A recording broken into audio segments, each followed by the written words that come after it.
كاب 24 تنقل لكم الحدث بالصوت والصورة.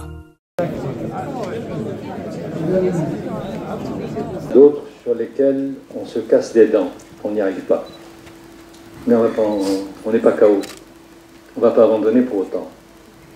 Alors, voilà ce qu'il nous reste à gagner. Et je rappelle que Madame la ministre du Tourisme, la ville d'Essaouira est aujourd'hui, vous pouvez aller à Tokyo, vous pouvez aller ailleurs, ça résonne. Quand on dit Essaouira Mogador, ça parle. Il y a monsieur le gouverneur qui était le directeur général de l'Olympique, c'est comme moi. Moi j'ai identifié à peu près 10 000 produits, villes, crus de vignobles, lingerie, tout ça, qui s'appelle Mogador Essaouira. J'ai été fasciné la première fois à New York, à Soho. Je me promenais, puis je vois la première boutique Mogador, je me dis, ça c'est... La deuxième, la troisième, la quatrième, Essaouira et les produits d'Essaouira. Et j'ai fait cette expérience un peu partout ailleurs. La dernière en Espagne, où un des très grands crus vient de prendre le nom de Mogador. Donc c'est une richesse. Alors je me suis dit, bravo à ceux qui investissent dans ces plans, dans ces stratégies de développement, de publicité, de marketing. J'ai dit, combien est-ce que le Maroc a investi pour ça? L'État, monsieur le Premier ministre. Et je ne parle pas simplement de ces années, je peux faire une profondeur de 30, 40 ans, mais disons de ce que je connais le mieux des 33 dernières années. Zéro.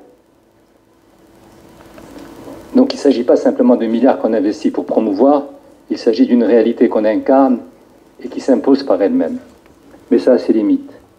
Aujourd'hui, il faut que le ballon étant sur le haut du filet, on se matche. Parce qu'on a quelque chose qui est sûr, qui est solide. Et aujourd'hui, ces valeurs-là, elles valent beaucoup plus cher qu'elles ne valaient il y a 30 ou 40 ans. Parce que le monde a reculé. Et le monde a besoin de ces lumières qui sont marocaines. 3 ou 4 choses qui nous manquent. Et je profite de la présence de tous les ministres ici, et des membres du gouvernement. Chacun et chacune a sa responsabilité dans ce qu'il nous reste à gagner. Quand on est parisien, et je vous le disais tout à l'heure, en 2h30, vous êtes à Essaouira. Quand on est rebâti, il faut 6 heures. Quand on est allemand, quand on est anglais, quand on est belge, même chose, 2-3 heures. Et pourtant, le tiers des flux qui se font, qui viennent sur Essaouira, le tiers de ces flux est national. C'est-à-dire, malgré les 5-6 heures de voiture ou les peu plus, on vient à Essaouira. Et ça a ses limites. Donc, il y a un mystère que je n'ai pas réussi à percer, bien qu'étant dans un endroit où normalement je sais, on peut savoir. On fait des autoroutes sur la côte ou par le continent, et elles s'arrêtent toutes à 100 km d'Essaouira. Pourquoi? Il doit y avoir une raison. Parce que c'est pas une fois, ça a été 2 fois, peut-être que ça sera encore 3 fois, ça suffit. Ça suffit. Les Souiris sont... D'ailleurs, j'allais dire les Souiris, non, excusez-moi, mais les Souiris...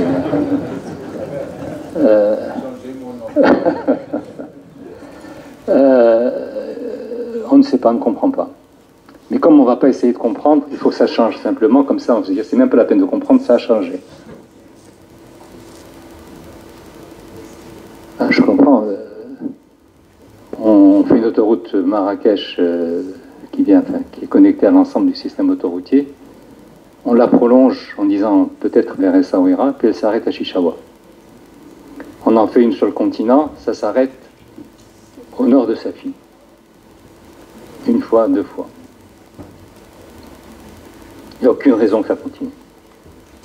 Il n'y a aucune raison que ça continue. Je ne le dis pas pour défendre ma paroisse, ma ville. Je le dis parce que la raison l'impose. Mais les Souiris qui sont plutôt timides et bien élevés, ils ne vont pas faire plus que je ne vous le dis ici parce que je me sentirais coupable si je ne le répète pas ici. Il va y avoir le TGV bientôt. On en a longuement parlé au moment de la réunion avec la SFI. Et le directeur général de l'ONCF m'a dit je vous ai entendu, il y aura une solution. Moi, quand c'est un grand responsable de l'administration qui me dit quelque chose, je le crois. Je ne veux même pas douter. Je ne vois rien encore. Donc aidez-nous de ce point de vue-là. L'aérien, Samir et avec tous vos partenaires, vous allez non seulement ici amorcer une nouvelle étape pour notre ville, et vous allez nous apporter la solution. Avec les avions que vous allez savoir mobiliser, avec vos partenaires, et j'ai le plaisir de retrouver ici mes amis du Club Méditerranée qui nous préparent un magnifique projet. Et on sait que quand le club est quelque part, les avions l'ont précédé, vont l'accompagner et vont encore conforter la dynamique qu'il va créer.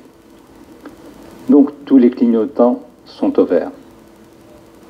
Merci mesdames les ministres.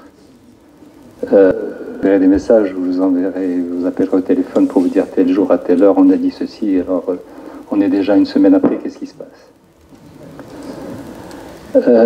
Monsieur le Premier ministre, je me permettrai également de continuer à vous solliciter et à vous voir ici pour que nous puissions ensemble gagner ce beau pari. Il va marquer votre primature.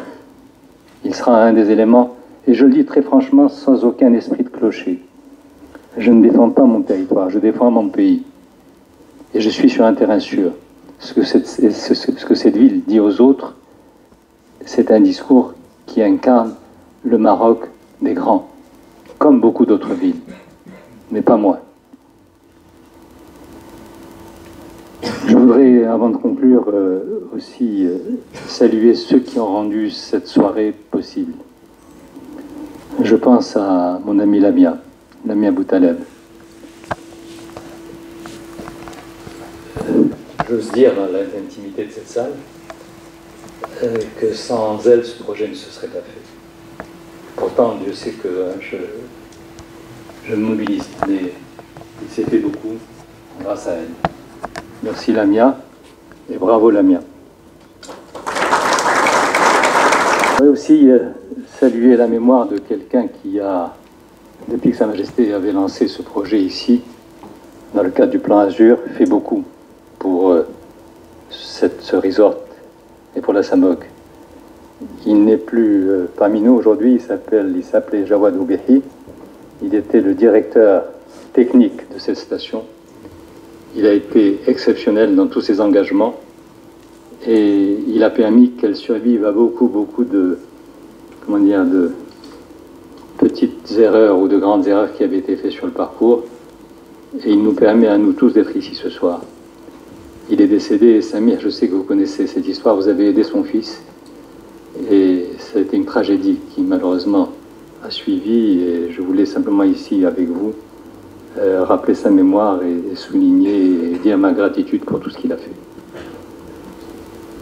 Qui m'avait dit 3 minutes? C'est quelqu'un? Je crois que c'est vous, madame. Hein? C'est vous, alors excusez-moi, je suis désolé. J'ai pas tenu le pari. Merci de m'avoir écouté. Bravo à tous ce soir et à bientôt à Essaouira.